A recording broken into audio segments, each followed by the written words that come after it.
who does Party Oh, in the Miley Cyrus. and he like gets into it. You have He's to. doing hips and It's he's part just of the deal. nodding his head. Have you seen? There's a guy on there that does I Can Run Mountain Hand. No hand.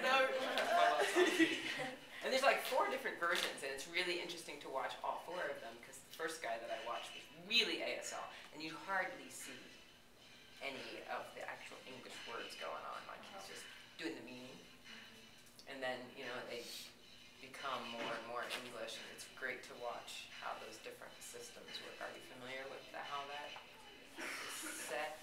Kind of.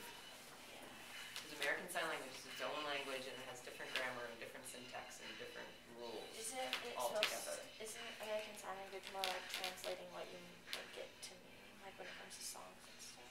When it comes to everything, really, conceptual, the concept is way more important than the words. Because you can have a word, run. Yeah.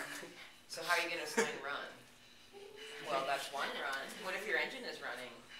What if you have a run in your hose? What if you have a runny nose? What if you're running a meeting?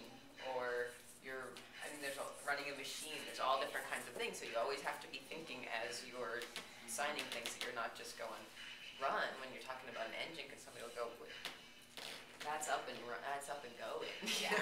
So as a translator, because when I went to some of the deaf classes, the translators do, because it's like mandatory for, even if they were all deaf, I was the only hearing person there, it was mandatory for them to speak. Like he was speaking before he even went out there and translating what the dude was saying. But when they got into these arguments or discussions or whatever, he would only stick on the one person, like the main preacher dude, and then I would get what kind of other people were saying, but he just kind of had to sum it up with what he said, like not even what they said. If there's too many people at the same time, generally we have 2 interpreters, always in the classroom. One of the classes I did last semester was the sociology of law, and they would have law debates. Well, okay, so generally when you're interpreting, it's very fatiguing to your brain. So we go from class to class, so we usually will do 2 interpreters at a time. We'll do 25 minutes, the person's on the chair, and then the other one's sitting there. Also, everything's going on behind you because you're sitting with your back to the teacher, the PowerPoints, the whatever, so that person can tell you, oh, that word was written on the board and it's spelled this way, or you might have missed, or if you miss what somebody says across the room, they can kind of throw it to you, that kind of thing. But during this debate, we had to break up and each take a side because it's really, really difficult. Try to even sometime just to say it in your head over what people are saying. It's a very difficult process to have more than one person speaking at the same time. So probably that's what that person was doing without the teammate. There we go. So here's what's going on there. I wish she was less monotone.